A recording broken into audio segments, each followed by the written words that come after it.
Илдә һәм дөньядагы хәлләр турында актуаль һәм ышанычлы мәгълүмат алырга телисезме? Азатлык сәхифәсе Русиядә тыелган очракта да соңгы хәбәрләр, әңгәмәләр, күзәтүләр, репортажлар, белгечләр фикерен Азатлык әсбабы ярдәмендә туры телефоныгызга ала аласыз. Аны ничек йөкләп була?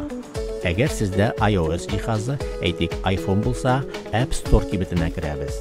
Android булса, Google Play кибетенә. Эзләү юлында Азатлык радиосы, яисә RFI RL дип язабыз.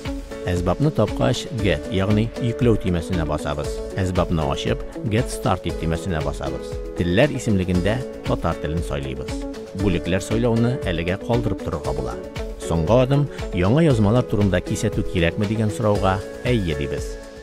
Менә хәзер сез безнең белән. Без башкалар әйтмәгәнне дә әйтәбез. Азатлык радиосы. Ничек бар, шулай.